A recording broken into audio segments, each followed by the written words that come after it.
Afa'aro Yana.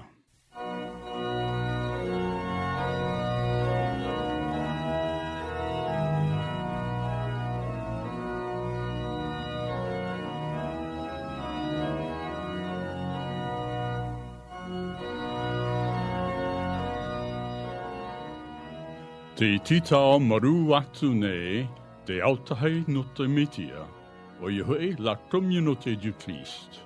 Ya oto paatuana, ya fa'ar o oto, ya yetu metia.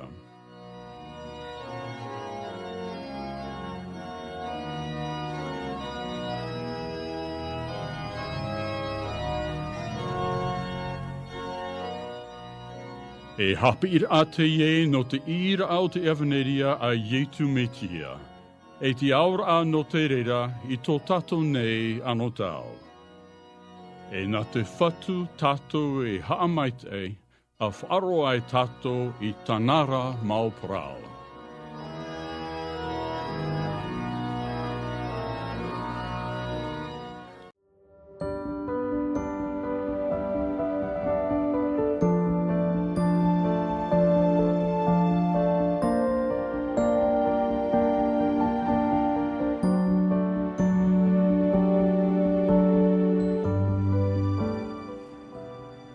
Chers amis, le monde d'aujourd'hui semble malade de ses divisions, de ses conflits et de ses souffrances.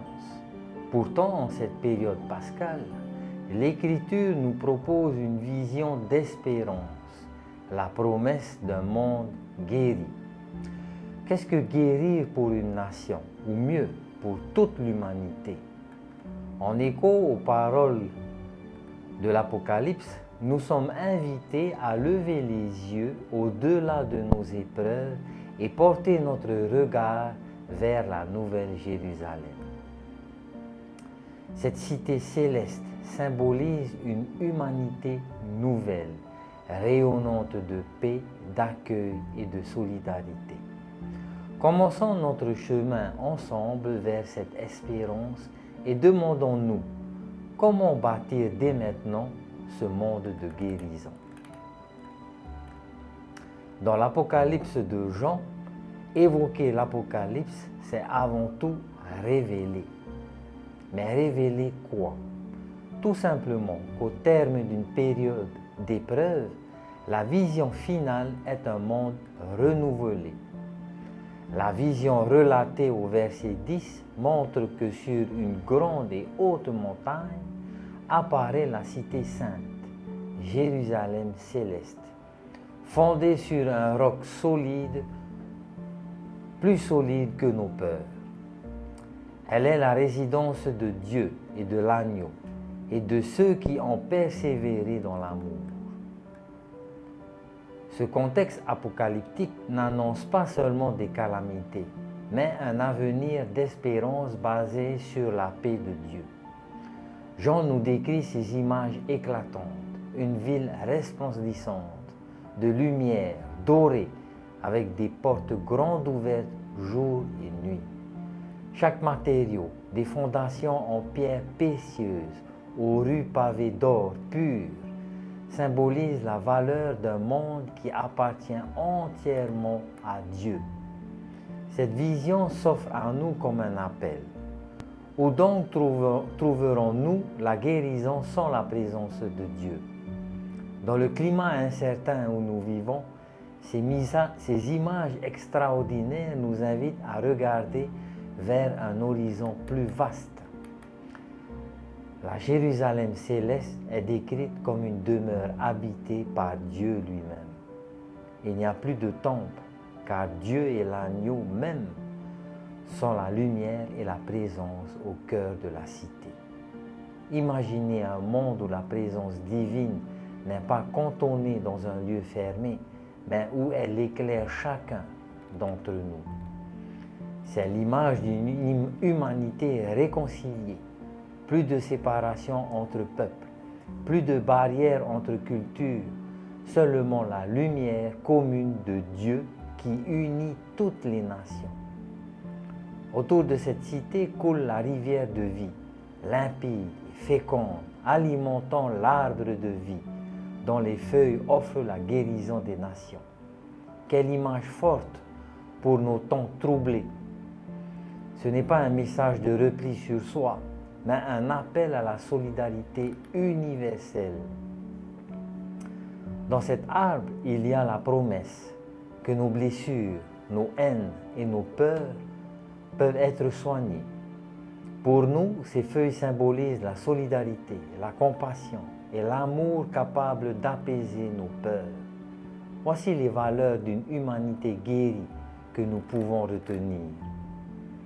Les portes de la cité sont grandes ouvertes sans cesse. Les nations affluent pour y apporter leur gloire et leur honneur. Chacun est invité et chaque culture a sa place.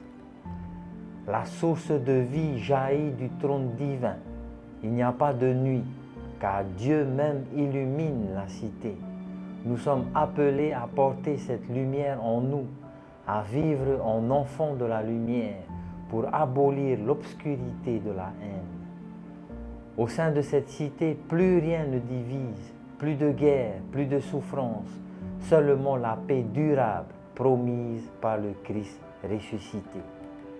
Oui, cette vision est prophétique, mais elle annonce ce qui peut advenir quand Dieu vivra pleinement parmi les hommes, transformant nos sociétés de l'intérieur. Elle nous parle d'une nouvelle humanité fondée sur la joie, d'un accueil mutuel, la célébration de nos diversités et surtout la guérison de nos rancœurs. C'est à nous aujourd'hui de commencer à vivre comme si cette Jérusalem nouvelle s'annonçait déjà dans nos communautés et nos cœurs. Prenons un moment et regardons autour de nous. Nos propres sociétés sont éprouvées. Des conflits font rage. On pense aux guerres que nous suivons aux informations en Ukraine, en Syrie ou ailleurs.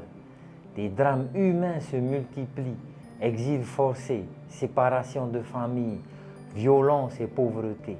Les divisions raciales, sociales et politiques semblent parfois irréconciliables.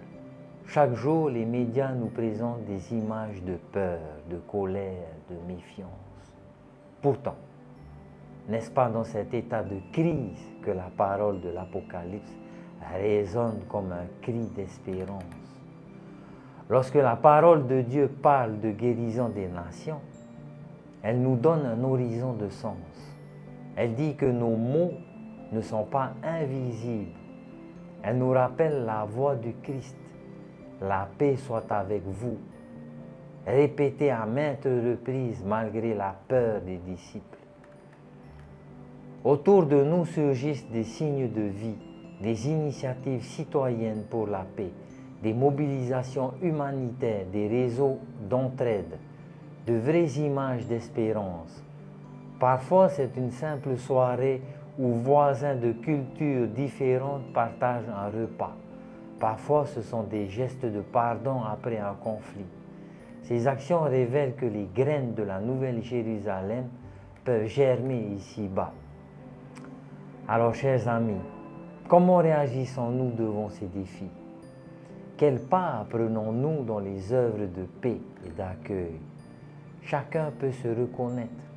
Notre monde a besoin de guérison et nous sommes appelés à y contribuer.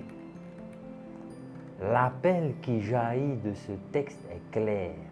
Nous sommes conviés à être acteurs de la guérison dès maintenant. Il ne s'agit pas d'attendre passivement un bonheur céleste, mais de semer sur terre quelques parcelles de Jérusalem nouvelle. Cela passe par des gestes concrets dans nos cercles proches ou plus larges. Accepter l'étranger chez nous, offrir notre temps et notre écoute à ceux qui souffrent, promouvoir le dialogue et la réconciliation dans nos familles, notre travail, notre paroisse, lutter contre l'injustice sociale, la pauvreté et toute forme d'exclusion, cultiver la paix intérieure par la prière pour être porteur de paix autour de nous. Chacun de nous peut se demander, Que puis-je faire pour guérir ma communauté?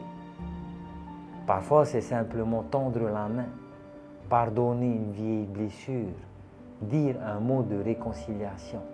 Parfois, c'est prendre part à un projet solidaire, défendre des valeurs de paix, changer nos habitudes pour respecter la création et les plus fragiles.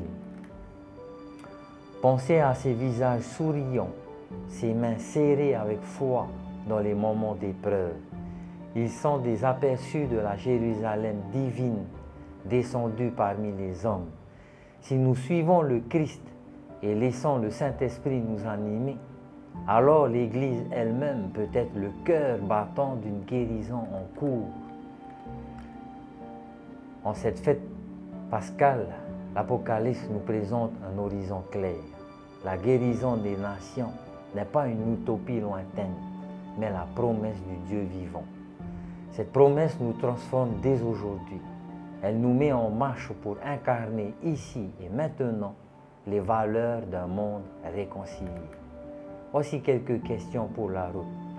Sommes-nous prêts à laisser l'amour de Dieu guérir nos divisions intimes et sociales?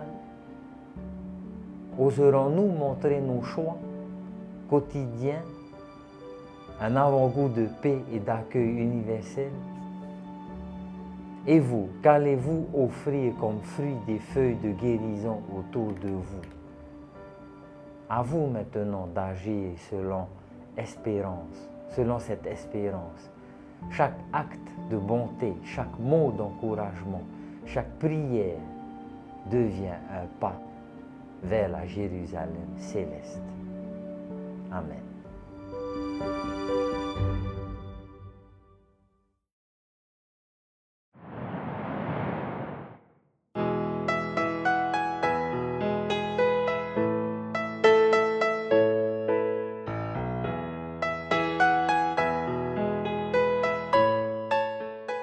E au mo huahere, te mau mero no te autahi o te metia, e o tō atu ana e whaaro mai nei, nā roto atu i tēnei poro i, whaari mai tō mātou mana o, te iroa i te aumihara, uruhia mā te horoa tai e no te metia.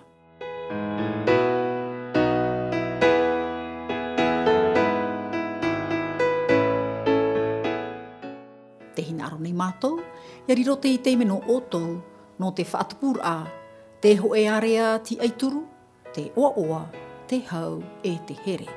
I te oa o Ietu Metia. Amen.